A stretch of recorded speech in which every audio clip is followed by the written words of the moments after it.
Mesdames et messieurs, bonjour et soyez les bienvenus dans cette nouvelle édition de votre journal de 15 heures dont tels sont les principaux faits. Validation du programme de soutenu donc par les agences onusiennes pour le quinquennat 2018-2022. Également dans l'actualité internationale au Mexique, un fort tremblement de terre a fait plus de 248 morts.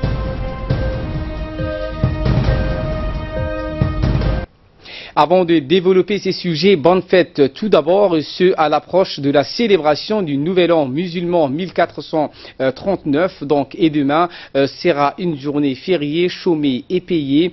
Le ministre de l'Intérieur donc a ainsi annoncé que la journée du jeudi 21 septembre 2017 correspondant dans le calendrier musulman au début de la nouvelle année et de ce fait elle sera férié et chômé.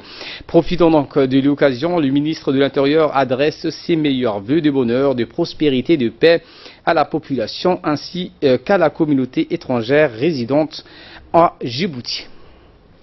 C'était dans le titre réunion de validation du PNUD, la salle de conférence de l'Institut des études diplomatiques du ministère des Affaires étrangères a abrité ce matin une importante réunion de validation des programmes d'appui des agences onusiennes pour le quinquennat 2018-2022.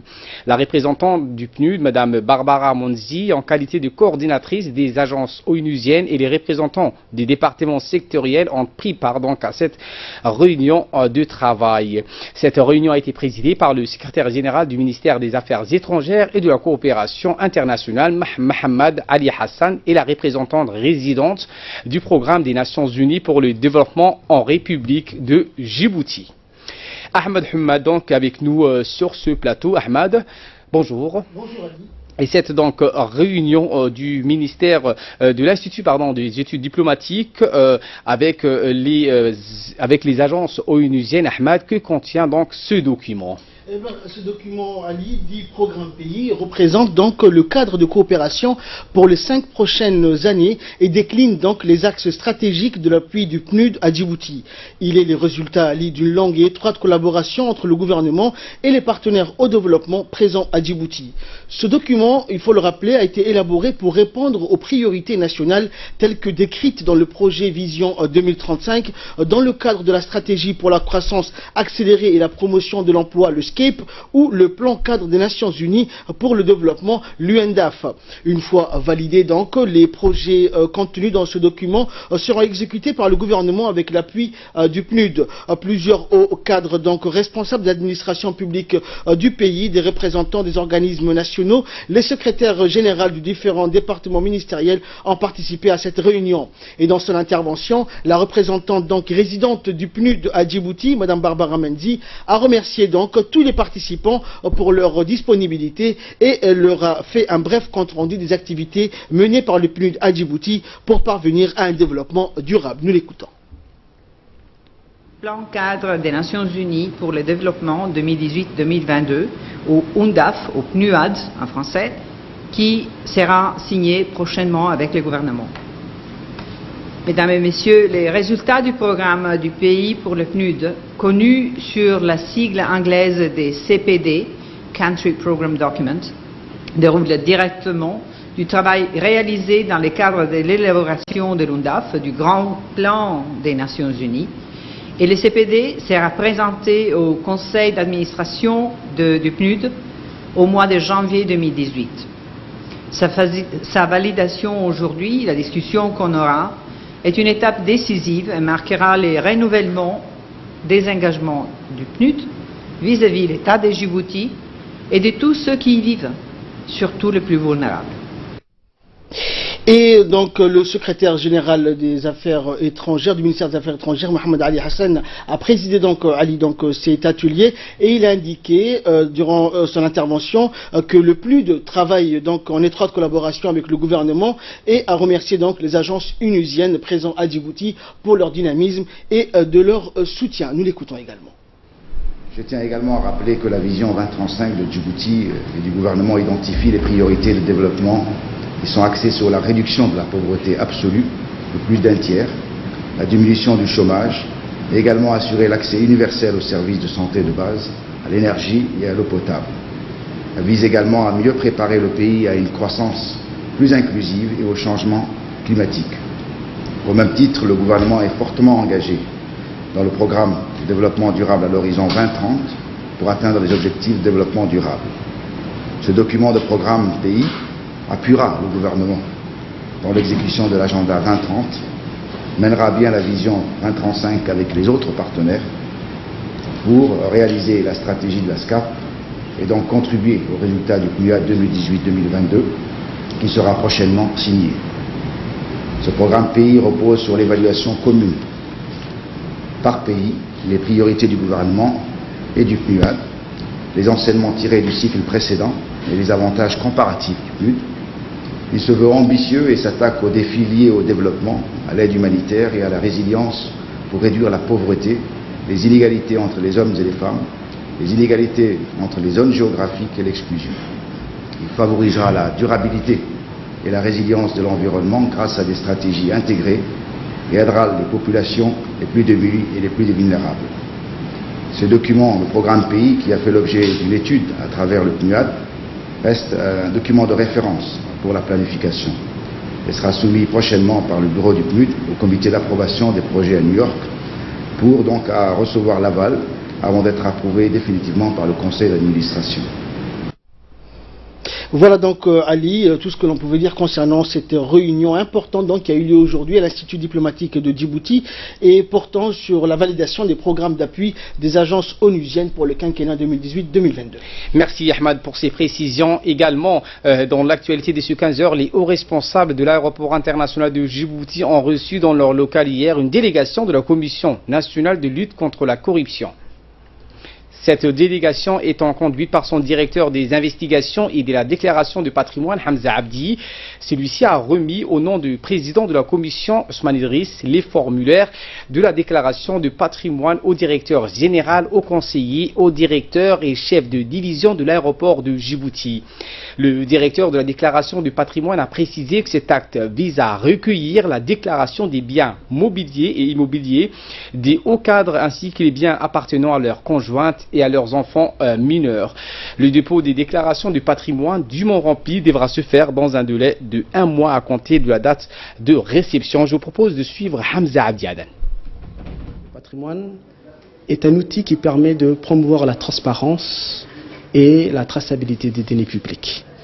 Donc les déclarants ont 1 mois pour déclarer leur patrimoine. Et au-delà de cette date, il y a une amende prévue. Nous avons actuellement terminé avec 4 autres ministères, à savoir le ministère de la décentralisation, le ministère de l'énergie, le ministère de la communication et le ministère de l'équipement et du transport. L'Office djiboutien pour le développement géothermique, l'ODEG, a donc lancé hier au Sheraton Hotel un atelier intitulé « Les partenaires internationaux de l'Office et leurs appuis ». Cet atelier, donc, dont les travaux se sont achevés aujourd'hui, a permis d'informer les partenaires internationaux sur la stratégie de l'organisme et ses projets. Donc, n'est-ce pas, Ahmad?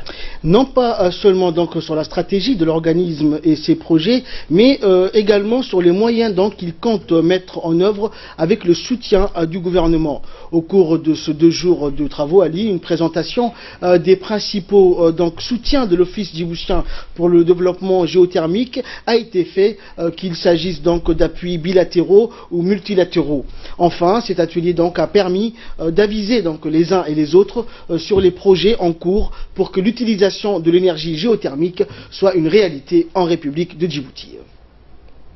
This has been exercised for this development to double the output of the geothermal because we anticipate when we put effort at the production of geothermal, we are able to save our foreign powered generators. So it's to keep growing for Kenya and all member states that are supporting the development of geothermal in their territories. So the trade is encouraged. Et donc Ali, à l'issue de cet atelier sur l'ODEG et les partenaires internationaux de l'Office et leur appui, notre équipe sur place a pu recueillir les réactions des uns et des autres présents à cet atelier. Nous les écoutons.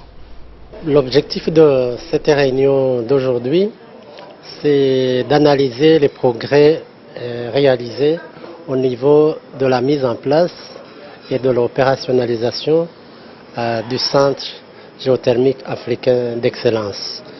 Donc nous avons des institutions qui sont à la base de cette initiative, je veux dire l'Union africaine, et UNEP, le programme des Nations Unies pour l'environnement, et nous avons aussi les pays concernés, en tête desquels se trouve le Kenya, mais également Djibouti, ils sont au nombre de 11. Et donc nous allons leur présenter, c'est-à-dire l'UNEP et l'Union africaine, nous allons leur présenter les progrès déjà réalisés et nous avons un comité directeur qui suit au jour le jour le développement de cette initiative. Donc c'est cela que nous allons faire aujourd'hui et à la fin nous allons recueillir des orientations et de recommandations de la part des participants et également qui incluent les partenaires au développement qui ont appuyé cette initiative ou qui sont en voie d'appuyer cette initiative. Merci Ahmed donc pour toutes ces explications. Hier soir, le Palais du Peuple a abrité une cérémonie de clôture de la saison sportive de foot 2016-2017. Différents hauts responsables ont pris part à cette cérémonie, dont le secrétaire d'État à la jeunesse et au sport et les directeurs des départements sportifs, respectivement M. Mohamed Ahmed Farah et Sirdon Khairé Shirdon, ainsi que d'autres responsables du département, le président de la fédération de foot, Suleiman Hassan Ouabari, et plusieurs autres invités de marque étaient présents à cette cérémonie organisée justement dont la plupart étaient donc dignes des cérémonies des Oscars, avec un suspense pour le choix des lauréats suivi des remises de plusieurs prix, dont celui des meilleurs buteurs, de l'équipe du fair play, des meilleurs entraîneurs, des meilleurs arbitres, des vice-champions, des meilleurs joueurs et enfin des prix spéciaux. Le secrétaire général, dans son intervention, a tenu à féliciter la fédération pour cette belle organisation et a poursuivi son intervention sur l'importance de l'investissement dans la promotion et l'épanouissement de la jeunesse.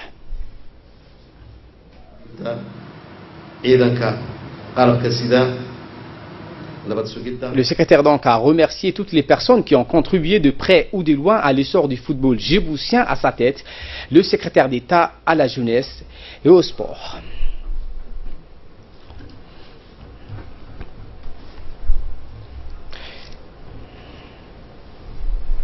De son côté, le président de la fédération de foot, Suleiman Hassan Ouabari, donc a indiqué, après avoir fait le bilan de la fédération, il a présenté également ses perspectives, puis a terminé ses propos par remercier toutes les personnes qui ont contribué de près ou de loin à l'essor du football djiboutien. À sa tête, le secrétaire d'État à la jeunesse et au sport. Je vous propose de le suivre.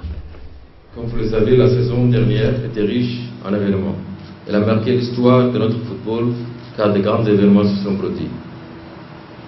A commencer par ma réélection à la tête de la fédération en décembre 2016 pour un nouveau mandat de 4 ans.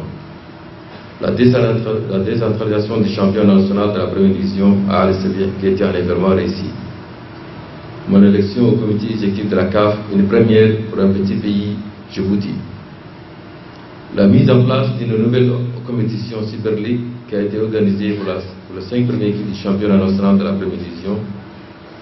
La première victoire de notre équipe nationale en match international à domicile. L'AFDF a mis en place un programme de développement de football des jeunes, soutenu et financé par la FIFA, qui a permis d'une part à la détection des jeunes talents aux différents quartiers dans les écoles, et d'autre part à la mise en place des équipes nationales des jeunes, à savoir I11, I13, I15, I17 au niveau garçon, I15, I17, I20 au niveau des filles.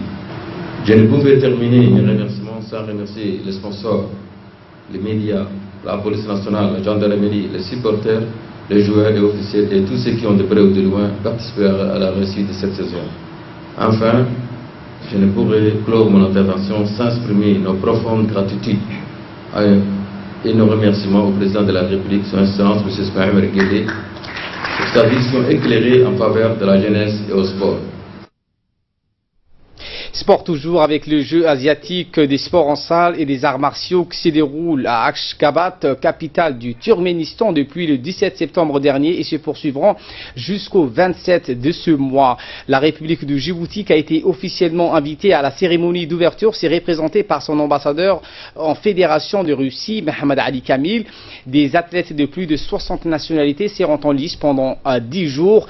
Les autorités du Turkménistan ont investi dans de nouveaux équipements et n'ont pas lésiné sur les moyens pour le bon déroulement de ces compétitions et l'accueil des délégations. La cérémonie d'ouverture de ce 5e jeu asiatique s'est déroulée au stade olympique sous les hauts patronages du président du Turkménistan, Gurbanguly Berdi.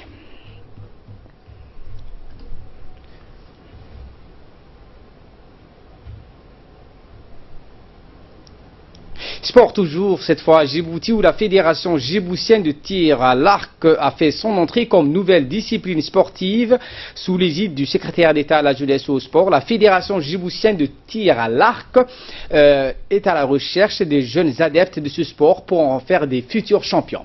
Des séances d'initiation pour les jeunes ont lieu à Arta. Ces jeunes faisant partie du CDC, après Douda et Djibouti-Ville, la Fédération djiboutienne de tir à l'arc a lancé une vaste opération de détection de talents dans la ville d'Arta. Le jeudi 14 au samedi 16 septembre dernier, ces séances d'apprentissage ont enregistré plus d'une vingtaine d'archers composés des filles et garçons, mais qui a également donc appelé le préfet de la région à donc utiliser cette discipline sportive.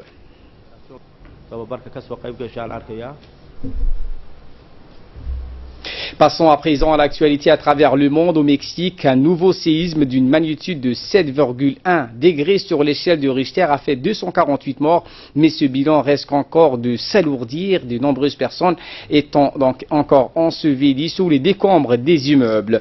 Ce tremblement de terre est le second qui a frappé ce pays au cours de ce mois de septembre. Asma Oubaké avec nous sur ce plateau. Bonjour Asma. Bonjour Ali. Eh bien donc le 5 septembre dernier, le premier séisme avait donc fait une centaine de morts dans ce pays qui est le Mexique. Oui, effectivement, au moins 248 personnes sont mortes lors du violent séisme qui a secoué hier le centre du Mexique. Parmi les victimes, on compte au moins 21 enfants ensevelis sous leur école. Ce tremblement de terre à Mexico est survenu 32 ans, jour pour jour, après le grand séisme de 1985 qui avait fait des milliers de morts dans la capitale. Les secouristes s'activaient dès l'aube aujourd'hui pour tenter de trouver des survivants au milieu des décombres. La secousse a fait s'effondrer plusieurs immeubles dans cette ville de 20 millions d'habitants. Eh bien, des cris de panique, des pleurs ont été entendus et des crises de nerfs ressentis parmi la population.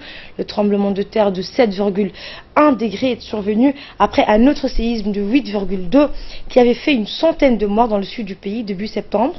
Les autorités ont fait état mercredi matin, donc ce matin, d'au moins 248 morts dans plusieurs régions du pays. La ville de Mexico a été la zone la plus touchée, allée avec au moins 117 morts selon un décompte rendu public par le ministère mexicain donc de l'intérieur. Plusieurs habitations de la capitale dans l'université ont annoncé donc la suspension de leur activité pour inspecter les bâtiments. Les écoles à Mexico et à Puebla ont été évacuées et fermées. L'aéroport a rouvert quelques heures après avec une suspension des vols.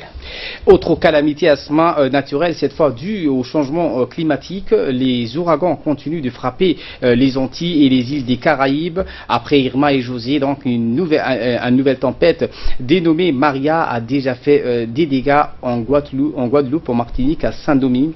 L'île de Porto Rico est menacée à l'heure actuelle. Oui, après avoir frappé la Martinique, la Guadeloupe et la Dominique, le cyclone Maria, classé en catégorie 5, s'approchait de Porto Rico. Les îles françaises de Saint-Barthélemy et de Saint-Martin ont été épargnées. Maria, le second ouragan de très forte puissance, a balayé les Antilles ce mois-ci. Il a fait 2 morts En Guadeloupe, des personnes sont signalées comme disparues à l'île dite de la Désirade. Les îles Vierges et Porto Rico sont désormais menacées.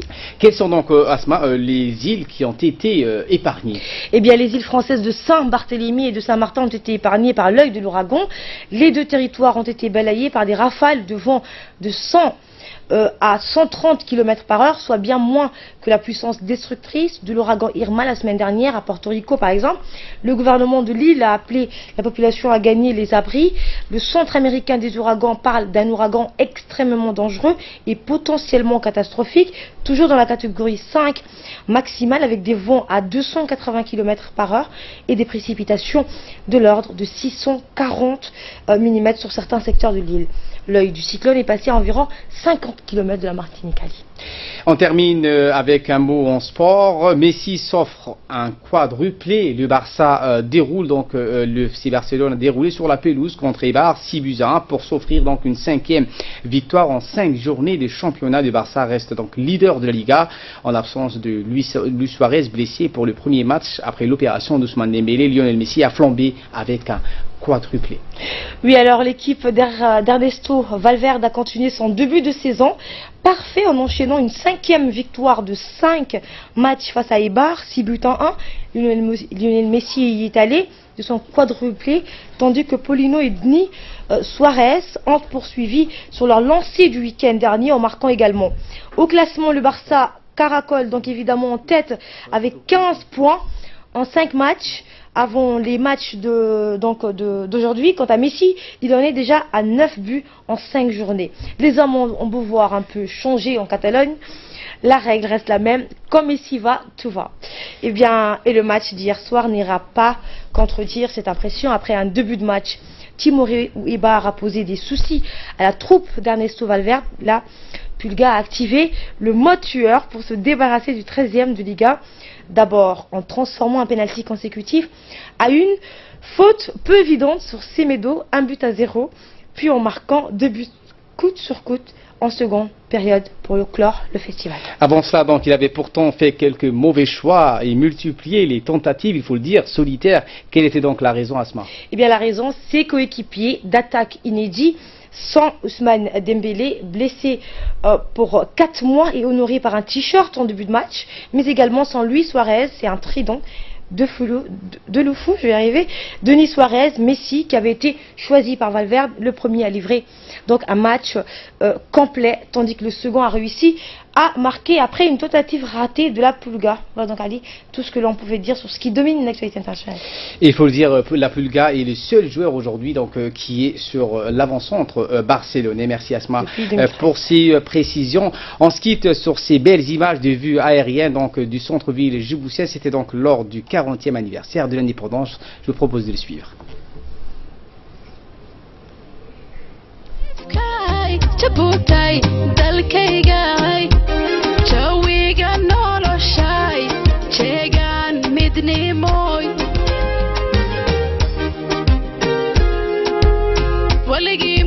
Djibouti, Kuchoga, Wanag Djibouti, Adogin Hajab Djibouti, Oh Machila, Labuh Djibouti.